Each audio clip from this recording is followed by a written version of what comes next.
जय हिंद साथियों। आज हम लोग बात करने वाले हैं कि हमारे पृथ्वी का निर्माण कैसे हुआ था। हम लोगों ने अब तक समझा है कि हमारे ब्रह्मांड का निर्माण कैसे हुआ, फिर हमारे अपने सोलर सिस्टम समझ लिए हम लोग। अपने सोलर सिस्टम में हम लोगों ने समझा कि सभी प्लैनेट्स कैसे बने, सभी ग्रह कैसे बने। तो उस ग्रह में एक ग्रह अपनी पृथ्वी है। तो हम लोग जो चैप्टर पढ़ रहे हैं जीव विकास जो चैप्टर है, इस पृथ्वी पर जीवों का इतिहास है।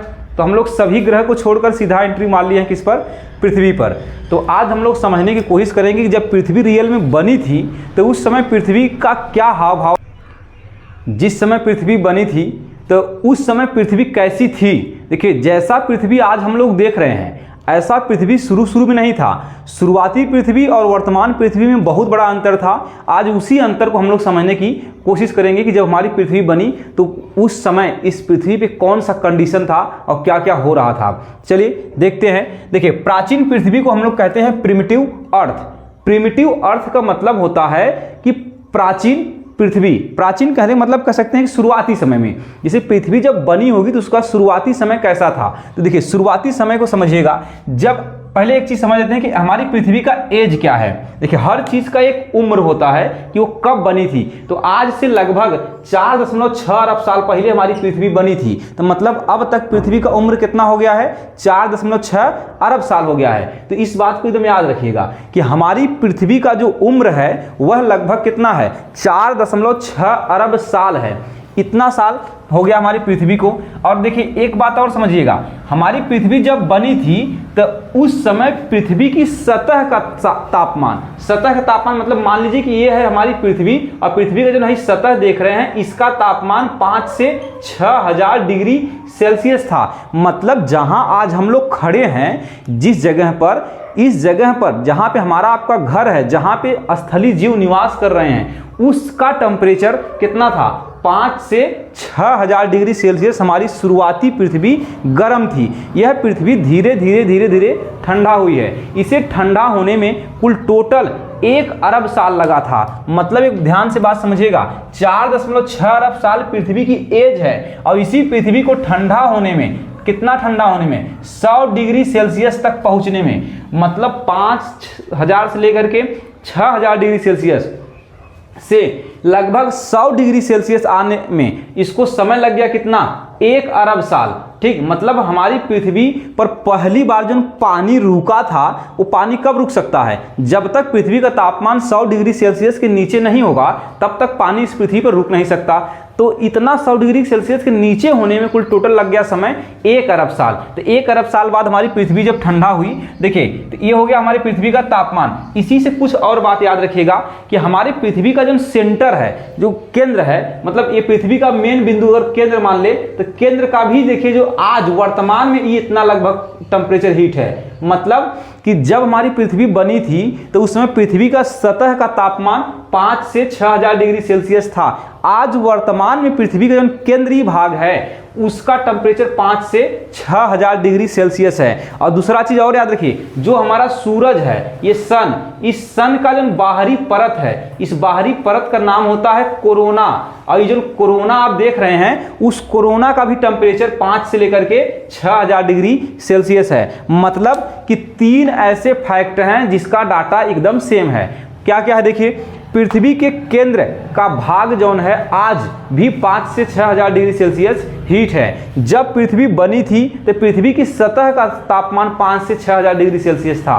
सूरज का एक बाहरी परत होता है, सूरज का जो बाहरी परत है उसका नाम कोरोना है और जो कोरोना है वह लगभग 5 से 6,000 डिग्री सेल्सियस हीट है। तो यहाँ तक टेम्परेचर की बात आपको समझ में आ गई। देखिए, जब धीरे धीरे पृथ्वी ठंडा हुई तो ठंडा होने के बाद देखिए रियल में दरअसल हमारे ब्रह्मांड में है क्या चीज, तो एक ध्यान से बात समझिएगा। इस पृथ्वी पर और इस ब्रह्मांड में सारी जो चीजें जो बनी हैं वो सारी चीजें किस चीज की बनी हुई है। आप अंतिम बिंदु देखेंगे तो एक चीज है, वो आपके पास एलिमेंट।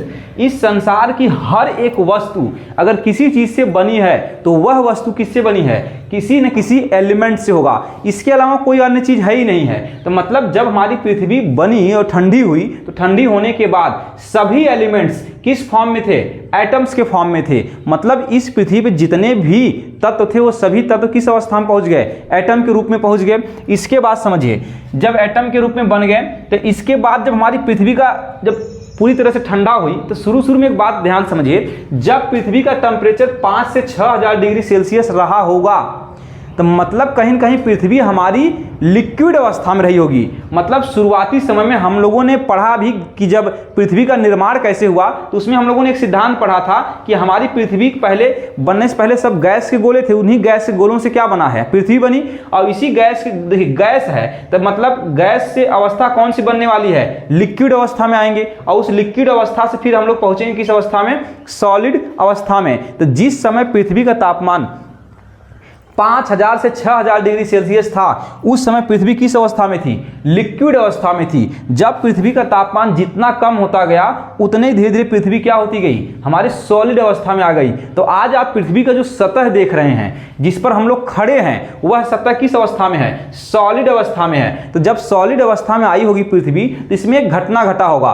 कि जब सारी चीजें अगर एलिमेंट से ही बनी है तो देखिए एलिमेंट भी तो कुछ ऐसे एलिमेंट होते हैं जो हल्के होते हैं, कुछ ऐसे एलिमेंट्स होते हैं जो भारी होते हैं। तो हल्के एलिमेंट्स ऊपर रहेंगे, भारी एलिमेंट्स अंदर चले जाएंगे। तो ये हमने एक बनाया है आपको, देखिए ये पृथ्वी, मान लीजिए पृथ्वी को हम लोगों ने 3 हिस्सों में बांटा है। ये हमारा है ये कोर भाग, ठीक। अब इसको हम लोग सेंटर कहेंगे। पृथ्वी का केंद्रीय भाग, जो केंद्रीय भाग है, आप भी दिमाग लगाइए कि सबसे भारी तत्व कहां होगा, जो भारी होगा वो केंद्र में ही होगा, मतलब नीचे होगा। इसको इस तरह समझिए जैसे एक पानी का बॉटल है, उसमें अगर कोई चीज आप मिला रहे हैं, अगर वह पानी से भारी है तो कहां होगा, पानी के नीचे ही होगा। अगर वह पानी से हल्का है तो पानी के ऊपर रहेगा। तो इसी तरह से ये हमारी पृथ्वी जब लिक्विड अवस्था में थी और जब यह धीरे धीरे ठंडा होने लगी तो इसमें जितने भी भारी तत्व थे वो सभी के सभी भारी तत्व कहां चले गए, पृथ्वी के सेंटर में चले गए। और जो हल्के तत्व थे वो पृथ्वी के ऊपरी हिस्से पे आ गए। तो हमने बताया, यहां देखिए कुछ लिखा हुआ है, लोहा। लोहा जो है एक भारी तत्व है तो पृथ्वी के सेंटर में है। तांबा, निकिल, कोबाल्ट, जिंक और मैग्नीशियम, ठीक। ये जो है मैग्नीज, ये जितने एलिमेंट्स हैं ये सभी एलिमेंट्स भारी एलिमेंट्स हैं, हैवी एलिमेंट्स हैं। तो ये पाए कहां जाते हैं, पृथ्वी के सेंटर में पाए जाते हैं। और देखिए पृथ्वी के बाद देखिए एक होता है मध्य भाग, ये तो केंद्र हो गया। और मध्य भाग में भी देखिए कुछ तत्व पाए जाते हैं, जैसे यहां पे मैंने लिखा है एल्युमिनियम। एल्युमिनियम है, silicon, potassium, iodine, magnesium, chlorine और सल्फर। ये जो सभी तत्व हैं पृथ्वी के मध्य भाग वाले हिस्से में पाए जाते हैं। केंद्र में ये सब पाए गए हैं, मध्य वाले में ये सब पाए गए हैं। तो ये बात आपको शायद क्लियर हो गई होगी कि दरअसल हमारी पृथ्वी पे कुछ इस देखिए एलिमेंट्स के अलावा तो कुछ है ही नहीं इस पृथ्वी पर। सब कुछ एक न कोई न एलिमेंट है, इसके अलावा कुछ भी नहीं। और सभी एलिमेंट्स कैसे व्यवस्थित हैं यह भी आपको समझ में आ गया। अब इसके बाद समझिए, जब हमारी पृथ्वी पहली बार ठंडा हुई और पानी इस पर रुका तो हमारी पृथ्वी के ऊपर जब पानी रुका तब पहली बार किसी चीज का निर्माण हो रहा था, वो था हमारा वायुमंडल। देखिए आज की पृथ्वी और प्राचीन पृथ्वी में अंतर है, उसी तरह हमारे आज के वायुमंडल में और प्राचीन वायुमंडल में भी अंतर है। तो दोनों वायुमंडल अलग अलग थे। तो यहां पर मैंने एक हेडिंग लिखा है प्रिमिटिव एटमॉस्फेयर। इसका मतलब क्या है, प्राचीन वायुमंडल, प्राचीन वायुमंडल या हिंदी में कहिए आद्य वायुमंडल, ये भी दोनों एक ही, दोनों का मतलब एक ही है। तो इन दोनों में एक चीज कॉमन देखिए कि जो हमारा प्राचीन वायुमंडल था और आज के वायुमंडल में क्या क्या अंतर था उसको समझते हैं। प्राचीन वायुमंडल में हाइड्रोजन अधिक था, आर्गन अधिक था, ऑक्सीजन, और ऑक्सीजन देखिए ऑक्सीजन तो था लेकिन एक चीज कंडीशन समझिए, ऑक्सीजन मुक्त अवस्था में नहीं था। मतलब जैसे आज जो वायुमंडल हम लोग देख रहे हैं, इस वायुमंडल में ऐसे ऑक्सीजन प्रेजेंट है कि हम सीधा सांस ले पा रहे हैं। तो इस अवस्था में ऑक्सीजन उस समय नहीं था, मतलब मुक्त ऑक्सीजन नहीं था। और देखिए नाइट्रोजन और कार्बन, ये सभी जो एलिमेंट्स थे उस समय ज्यादा थे। मतलब इन्हीं सभी एलिमेंट्स ने मिल करके हमारे प्राचीन वायुमंडल का निर्माण किया था। आज वायुमंडल का कंडीशन देखिए अलग है। इसमें आप देखेंगे कि नाइट्रोजन 78% है, कार्बन जो है 0.0 जो कार्बन डाइऑक्साइड होता है ये आपका है 0.03%। तो ये जो आप जो देख रहे हैं ये कार्बन डाइऑक्साइड है। मतलब इस समय कार्बन डाइऑक्साइड बहुत कम है। शुरुआती समय में इन सभी जो गैस देख रहे हैं यहाँ पे हाइड्रोजन, आर्गन, कार्बन और नाइट्रोजन ये सब अधिक थे। ऑक्सीजन तो रियल में एटमॉस्फेयर में मुक्त अवस्था में नहीं थी जिस अवस्था में आज है।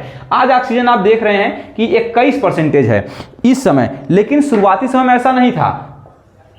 शुरुआती समय में 21% ऑक्सीजन नहीं था। हम लोग आगे पढ़ेंगे ऑक्सीजन की क्रांति, तो आप उसमें पाएंगे जब पृथ्वी पहली बार ऑक्सीजन रिलीज हुआ था तब पृथ्वी के वायुमंडल में ऑक्सीजन का लेवल बहुत ज़्यादा हो गया था। ये तो समय के साथ ऑक्सीजन का लेवल धीरे धीरे कम हो गया, लेकिन शुरू में एकदम शुरू में ऑक्सीजन था ही नहीं, मुक्त अवस्था में नहीं था, लेकिन पानी वाले फॉर्म में था। जैसे पृथ्वी पर पानी पहली बार जब रुका था तो पानी का सूत्र क्या होता है, H2O, मतलब यहाँ पे ऑक्सीजन है, लेकिन एक मुक्त अवस्था में, स्वतंत्र अवस्था में ऑक्सीजन नहीं था, बल्कि किसी और फॉर्म में ऑक्सीजन था। यहां देखिए, हमने यहां लिखा है, देखिए जब शुरू में एटमॉस्फेयर बना हमारा प्रिमिटिव एटमॉस्फेयर, तो क्या उसमें ओजोन लेयर रही होगी?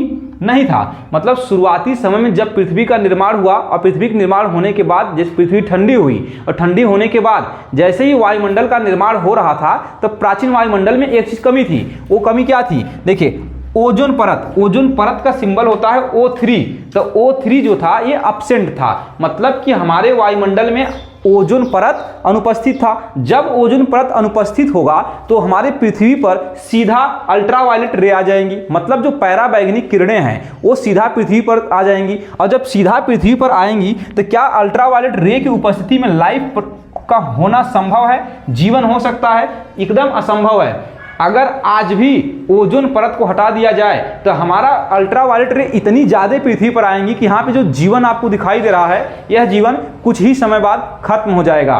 तो ये हमारा यूवी रे नहीं था। इसके बाद देखिए हमने एक लाइन लिखा था, ऑक्सीजन मुक्त नहीं था, मतलब मुक्त ऑक्सीजन नहीं था। मैंने यहाँ पर ही आपको समझा दिया कि उस समय ऑक्सीजन मुक्त अवस्था में नहीं था। अब हम लोग समझेंगे कि हमारी वर्तमान पृथ्वी और प्राचीन पृथ्वी में क्या अंतर है। चलिए अब हम लोग देख लेते हैं कि हमारा वर्तमान वायुमंडल और प्राचीन वायुमंडल में क्या क्या अंतर है।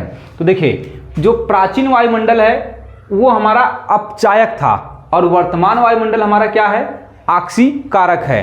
पहला अंतर यही है कि प्राचीन वायुमंडल हमारा अपचायक था और वर्तमान वायुमंडल हमारा आक्सीकारक है। दूसरा समझिए, जब शुरू में हमारे वायुमंडल का निर्माण हो रहा था तो मीथेन, अमोनिया, हाइड्रोजन और जल, इन सब का मात्रा अधिक था, ये सभी गैस अधिक थे।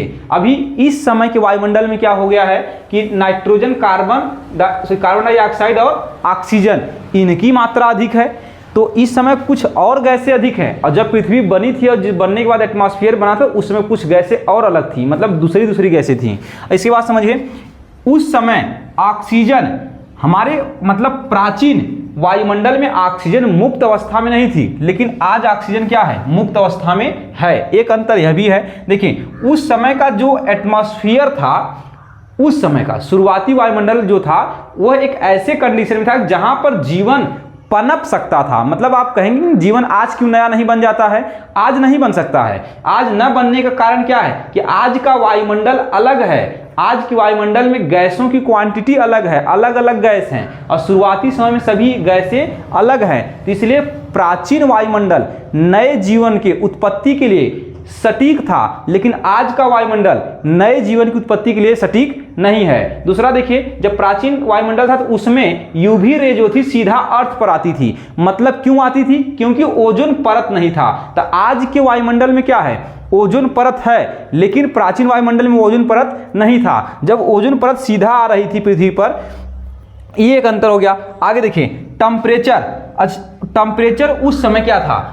हाई था। देखिए जो हमारा ओजोन परत है ये बहुत भारी मात्रा में लाइट को रोक लेती है और वहीं से रोक कर रिफ्लेक्ट कर देती है। बहुत कम मात्रा में लाइट हमारे तक पहुंच पाती है। तो जब लाइट भी आ रही थी और दूसरा पृथ्वी का टेम्परेचर शुरू में खुद हाई था, तो उस समय टेम्परेचर वायुमंडल का भी हाई था। मतलब हमारी जो वायुमंडल था उसका टेम्परेचर हाई था। आज का जो टेम्परेचर देख रहे हैं वह नॉर्मल हो चुका है। वर्तमान टेम्परेचर वायुमंडल का नॉर्मल है और शुरुआती समय में जो टेम्परेचर था वह टेम्परेचर हाई था। इसके बाद समझिए, जो बिजली का चमकना, जैसे आजकल बिजली देखिए एक निश्चित टाइम पीरियड में चमकती है। ऐसा नहीं है कि बिजली हर वक्त हमेशा चमक रही हो, ऐसा बिल्कुल नहीं है। लेकिन शुरुआती समय में इसी का उल्टा था। जब मन करे तब बारिश, जब मन करे तब बिजली का चमक जाए, मतलब कि एकदम अनियमित ढंग से बहुत अधिक बिजली चमक रही थी। एक चीज याद रखिएगा कि जब शुरुआती समय में पृथ्वी पर जीवन पनप रहा था, जीवन बन रहा था, तो उसमें इसी बिजली ने एक बहुत बड़ी भूमिका निभाई थी, क्योंकि ऊर्जा चाहिए था हमको, और ऊर्जा का मेन स्रोत हमारे पास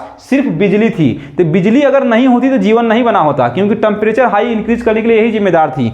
तो बिजली हम शुरू समय में ज़्यादा थी, आज बिजली कम है। तो देखिए, आज जो कुछ लोग सवाल करते हैं कि आज जीवन अपने आप क्यों नहीं बन रहा है और पहले जीवन अपने आप कैसे क्यों बना, ये अंतर है। ये अंतर जो है, यही अंतर है, हमें आज जीवन नहीं पैदा हो सकता, क्योंकि आज की कंडीशन देख रहे हैं अलग है, पहले का कंडीशन अलग था। तो पहले के कंडीशन वाले अगर अवस्था में शायद आया जाए तो उस अवस्था में जीवन शायद बन सकता है, शायद, लेकिन गारंटी नहीं है। तो अब यहां देखिए, आज का एटमॉस्फेयर अलग है, प्राचीन एटमॉस्फेयर है, बस यही कारण है। ये टॉपिक जो हमारा अर्थ था, प्रिमिटिव अर्थ, प्राचीन पृथ्वी, आज खत्म हो चुका है। अब इसके आगे हम लोग इस पृथ्वी पे जीवन कैसे बना, इसके ऊपर चर्चा करेंगे अगले वीडियो में।